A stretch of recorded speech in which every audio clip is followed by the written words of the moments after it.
इस जहां से उस जहां तक जहां भी जाओगे, हर मोड़ पर हर जगह मुझे ही पाओगे, यानी कि टैक्स। उसके बदले सरकार जनता को देती क्या है, ये बहुत बड़ा सवाल है। लेकिन आज मैं इस सीए की डिग्री को किनारे करके सरल भाषा में आम आदमी की तरह इस देश के आम आदमी का दर्द आपके सामने रखना चाहता हूं। और अगर अपने दोस्तों के साथ पिक्चर देखने बाहर जाए तो पिक्चर की टिकट पर जीएसटी, एंटरटेनमेंट टैक्स और सिक्योरिटी ट्रांजैक्शन टैक्स के नाम पर, मैडम मेरा समय जा रहा है, शादी तो रह ही गई। फिर इंसान शादी करता है, इस बीच तो बैंक्वेट हॉल बुक करता है, उस बैंक्वेट हॉल की बुकिंग पे टैक्स भरता है। जब कोई इंसान मरता है तो उसके अंतिम संस्कार में देसी घी, चंदन वुड, नारियल, इत्तर जैसा सामान इस्तेमाल होता है, उस पर भी जीएसटी लगता है। हमारी इकोनॉमी को बढ़ा रहे हैं या हमारी इकोनॉमी को खा रहे हैं? श्री राघव चड्डा दी 10 मिनट। शुक्रिया madam. Tax to live, tax to die and tax everything in between. इस जीवन में दो ही चीजें निश्चित हैं। There are only two things that are certain, death यानी कि मृत्यु, और दूसरा है टैक्स। इस जहां से उस जहां तक जहां भी जाओगे, हर मोड़ पर हर जगह मुझे ही पाओगे, यानी कि टैक्स। मैडम सपना था विश्व गुरु बनने का, बन गए हम टैक्स गुरु।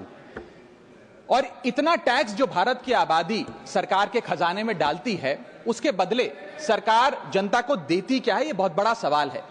कौन सी ऐसी हाई क्वालिटी सर्विस है जो फ्री ऑफ कॉस्ट जनता को दी जाती है? क्या हमें quality health care free of cost मिलता है? नहीं मिलता। क्या हमें वर्ल्ड क्लास एजुकेशन मिलती है? नहीं मिलती। क्या हमें फ्री वर्ल्ड क्लास ट्रांसपोर्टेशन मिलता है? नहीं मिलता। क्या हाई क्वालिटी रोड्स मिलती हैं? अगर अच्छी हैं तो टोल टैक्स भरना पड़ता है। क्या 24 घंटे 7 दिन बिजली आती है? नहीं आती। तो इतना सारा जो टैक्स सरकार इकट्ठा करती है, उसका करती क्या है?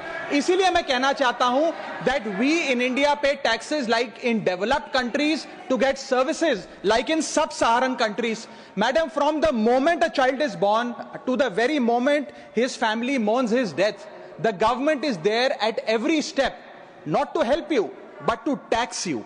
और आइए एक रोमांचक यात्रा पे चलते हैं। माननीय वित्त मंत्री जी हर बार मेरे सवालों का जवाब देते हुए मुझ पर तंज कसती हैं और कहती हैं कि शायद ये चार्टर्ड अकाउंटेंट नहीं है, इनकी डिग्री असली नहीं है, तमाम तरीके की बातें मेरे बारे में कहती हैं, निजी हमले करती हैं। मैं उनका बहुत सम्मान करता हूं, मेरे मन में उनके प्रति बहुत आदर है, ओहदे में, हैसियत में, उम्र में, अनुभव में बहुत बड़ी है मुझसे। लेकिन आज मैं इस सीए की डिग्री को किनारे करके सरल भाषा में आम आदमी की तरह इस देश के आम आदमी का दर्द आपके सामने रखना चाहता हूं कि कैसे हमारे जन्म होने से लेकर हमारे मरने तक टैक्स पे टैक्स सरकार हमसे वसूलती है। मैं आपके सामने जीवन के 8 चरण, 8 स्टेजेस ऑफ लाइफ रखना चाहता हूं। फर्स्ट स्टेज ऑफ लाइफ, जब इंसान पैदा होता है, that is the birth stage.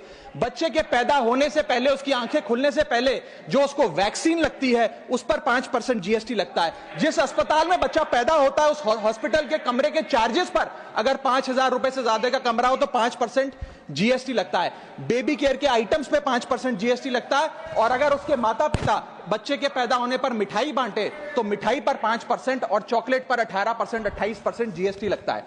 दूसरा चरण जीवन का इन्फेंसी और चाइल्डहुड यानी कि बचपन। बचपन में बेबी फूड जो खरीदा जाता है उस पर 12 से 18% जीएसटी, डाइपर जो खरीदा जाता है उस पर 12% जीएसटी, बेबी स्ट्रोलर पे 5 से 12% जीएसटी, और जो खिलौने बच्चे को दिए जाते हैं उन खिलौनों पर भी 12% जीएसटी लिया जाता है। जब मुंडन होता है बच्चे का, पहला हेयर कट जिसे कहते हैं, उस हेयर कट की सर्विसेज पर भी 18% जीएसटी, और पहली बर्थडे पार्टी पर जो फोटोग्राफी होती है, फोटो खिंचवाई जाती है, उस फोटोग्राफी सर्विसेज पर भी 18% जीएसटी। यहां तक कि नामकरण की बर्थडे पार्टी जो की जाती है उस पर भी, केटरिंग सर्विसेज से लेकर खान पर 18% जीएसटी सरकार वसूलती है। अब बच्चा स्कूल जाना शुरू करता है तो स्कूल जाने पर यूनिफॉर्म से लेकर जूतों, स्कूल बैग, लंच बॉक्स, सब पर जीएसटी लगता है। 12% जीएसटी नोटबुक पर लगता है, 18% जीएसटी स्टेशनरी आइटम पर लगता है। और उसके बाद अगर कोई एक्स्ट्रा करिकुलर एक्टिविटी बच्चे को करनी हो, कोई म्यूजिक क्लास करनी हो या फिर कोई स्पोर्ट्स कोचिंग की क्लास वो ले, उस पर भी 18% जीएसटी देना पड़ता है। प्राइवेट ट्यूशन ले तो उस पर भी जीएसटी, और पहली साइकिल जो बच्चा खरीदता है उस पर भी 12% जीएसटी देना पड़ता है। तीसरी अवस्था जीवन की, टीनेज ईयर्स, ये वो काल होता है जो सबसे मस्त मौला टाइम होता है जीवन का, बेहतरीन बेफिक्री का। इसमें बच्चा यंग जवान लड़का लड़की अपना पहला स्मार्टफोन खरीदते हैं, उस स्मार्टफोन पर जीएसटी लगता है, अगर महंगा हो विदेशी हो तो इंपोर्ट ड्यूटी भी लगती है। फिर वो अपना फोन रिचार्ज कराता है, उस पर जीएसटी लगते हैं। ब्रॉडबैंड इंटरनेट का कनेक्शन लेता है, उस पर जीएसटी लगता है। नेटफ्लिक्स, स्पॉटिफाई या वीडियो गेम की सब्सक्रिप्शन लेता है, उस पर भी जीएसटी देना पड़ता है। और अगर अपने दोस्तों के साथ पिक्चर देखने बाहर जाए तो पिक्चर की टिकट पर जीएसटी, एंटरटेनमेंट टैक्स और पॉपकॉर्न पर भी जीएसटी अब लगने लग गया है। तो तमाम तरीके के सॉल्टेड कैरेमल पॉपकॉर्न पर भी सरकार आपसे जीएसटी वसूलती है। इस बीच जब आप 18 साल के होते हैं और पहली बाइक या पहला स्कूटर खरीदते हैं, उस बाइक और स्कूटर पर आपसे जीएसटी लिया जाता है, व्हीकल इंश्योरेंस पर जीएसटी लिया जाता है और उसके बाद रजिस्ट्रेशन टैक्स और रोड टैक्स के नाम पर भी पैसा लिया जाता है। जीवन की चौथी अवस्था, fourth stage of life, higher education की। इस हायर एजुकेशन की अवस्था में आप यदि प्राइवेट कॉलेज में पढ़ रहे हैं तो प्राइवेट कॉलेज की ट्यूशन फी पर जीएसटी लगता है। हॉस्टल में रह रहे हैं या पीजी का रेंट भर रहे हैं तो उस पर जीएसटी लगता है। स्टूडेंट लोन की प्रोसेसिंग फी पर जीएसटी लगता है। किताबों से लेकर लैपटॉप तक जीएसटी लगता है। और अगर माता पिता संपन्न हैं और बच्चे को विदेश भेजते हैं पढ़ने के लिए तो फॉरेन रेमिटेंस पर टैक्स कलेक्टेड एट सोर्स सरकार लागू करती है। अब आते हैं पांचवी अवस्था पे, जब वो अपना करियर शुरू करता है। ये वो एज है जिसे मैं golden age of direct taxes कहूंगा। अब ये डायरेक्ट टैक्स के जंजाल में आदमी फंस जाता है इस उम्र में, जब उसकी पहली नौकरी लगती है। तो नौकरी में आमदनी अनुसार उसके स्लैब रेट के हिसाब से उस पर टीडीएस पहले काटा जाता है, मानो जेब काटी जा रही हो, और फिर इनकम टैक्स वसूला जाता है। जब पहली बार उसको पगार मिलती है, वेतन मिलता है, वो माता पिता या दोस्तों को बाहर खाने पे ले जाता है, पिक्चर दिखाने ले जाता है, उस खाने के बिल पर भी सरकार जीएसटी वसूलती है। और जैसे जैसे उसकी सैलरी बढ़ती है वैसे वैसे स्लैब अनुसार उससे इनकम टैक्स वसूला जाता है। इसके बाद आज वर्क फ्रॉम होम का कल्चर चल रहा है, तो वर्क फ्रॉम होम में इंटरनेट बिल्स हो, ब्रीफकेस हो, लैपटॉप हो, इन सारी चीजों की खरीद पर सरकार जीएसटी लेती है। और अगर आप ये पैसा निवेश करें, इस निवेश करने पर आप कोई भी फाइनेंशियल इंस्ट्रूमेंट खरीदें तो सिक्योरिटी ट्रांजैक्शन टैक्स के नाम पर, मैडम मेरा समय जा रहा है, कोई फाइनेंशियल इंस्ट्रूमेंट खरीदे तो फाइनेंशियल इंस्ट्रूमेंट की खरीद पर सिक्योरिटी ट्रांजैक्शन टैक्स, उसकी ब्रोकरेज पर जीएसटी और फाइनेंशियल एडवाइजरी पर जीएसटी। और जब आप ये फाइनेंशियल इंस्ट्रूमेंट बेचते हैं तो उसके मुनाफे पर सरकार आपसे कैपिटल गेन टैक्स वसूलती है। यहां तक कि हेल्थ इंश्योरेंस और लाइफ इंश्योरेंस प्रीमियम्स पर भी सरकार आपसे जीएसटी लेती है। इसी सरकार के मंत्री माननीय गडकरी जी भी सरकार से यही गुजारिश कर रहे हैं कि इंश्योरेंस प्रीमियम पे कम से कम जीएसटी हटा दिया जाए। इसके बाद इंसान अपने जीवन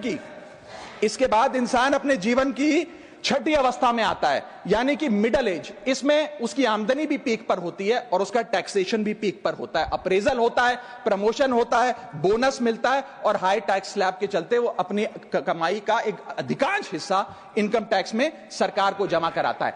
इस दौर में इंसान गाड़ी खरीदता है, घर बनाता है। जब गाड़ी खरीदता है तो जीएसटी देता है, रोड टैक्स भरता है, व्हीकल इंश्योरेंस पर जीएसटी भरता है। और जब गाड़ी लेकर शोरूम से निकलता है तो पेट्रोल डीजल पर वैट, सेस और एक्साइज ड्यूटी के नाम पर पैसा भरता है। जब सड़क पर गाड़ी चलाता है तो टोल टैक्स भरता है। फिर वो अपना घर भी खरीदता है, जमीन खरीदता है। जब जमीन खरीदता है तो स्टैंप ड्यूटी फीस सरकार को देता है। जब कंस्ट्रक्शन मटेरियल खरीदता है घर बनाने के लिए तो कंस्ट्रक्शन मटेरियल पे, चाहे वो सीमेंट हो, मार्बल हो, स्टील हो, उस पर जीएसटी देता है। उसके बाद जब कंस्ट्रक्शन सर्विसेज लेता है किसी बिल्डर से, ठेकेदार से, कॉन्ट्रैक्टर से, तो उस कंस्ट्रक्शन सेवाओं पर भी जीएसटी सरकार आपसे वसूलती है। और जब घर बन जाए तो एनुअल प्रॉपर्टी टैक्स और हाउस टैक्स के नाम पे आपसे पैसा लिया जाता है। और जब आपको पैसे की आवश्यकता पड़े और आप ये घर बेच दें तो कैपिटल गेन्स पर भी सरकार आपसे उस मुनाफे पे टैक्स वसूलती है।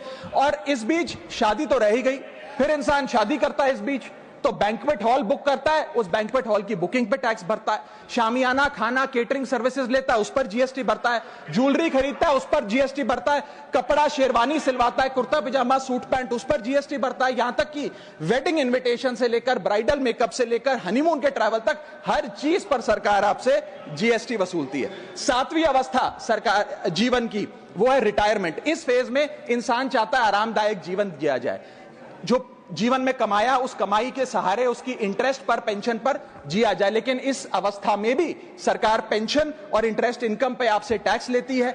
बूढ़ा हो जाता है, दवाई इलाज की जरूरत पड़ती है तो हेल्थ केयर बिल पर, दवाइयों पर आपसे जीएसटी लिया जाता है। लाइफ इंश्योरेंस और हेल्थ इंश्योरेंस प्रीमियम पर तो जीएसटी लेती है। और इस दौर में वो अपनी वसीयत लिखता है, फैमिली विल। उस फैमिली विल पर जो लीगल फीस देता है उस लीगल फीस पर भी उसे जीएसटी देना पड़ता है और स्टैंप ड्यूटी देनी पड़ती है। और 8वीं जीवन की अवस्था यानी कि जीवन की समाप्ति, जब उसका स्वर्गवास हो जाता है, उसके जीवन का अंत हो जाता है, यहां भी सरकारें उसका साथ नहीं छोड़ती, यहां पर भी सरकारें उस पर टैक्स लगाती हैं। जब कोई इंसान मरता है तो उसके अंतिम संस्कार में देसी घी, चंदन वुड, नारियल इत्तर जैसा सामान इस्तेमाल होता है, उस पर भी जीएसटी लगता है। और जब उसके मरने के उपरांत अखबार में ऑबिचुरी की इश्तेहार छपाया जाता है, उस पब्लिकेशन ऑफ ऑबिचुरी न्यूज़पेपर पर भी 5% सरकार जीएसटी लेती है। और मरने के बाद जब प्रॉपर्टी उसके बच्चों को या परिवार वालों को दी जाती है, उस म्यूटेशन पर भी सरकार आपसे ड्यूटी सेस लेती है।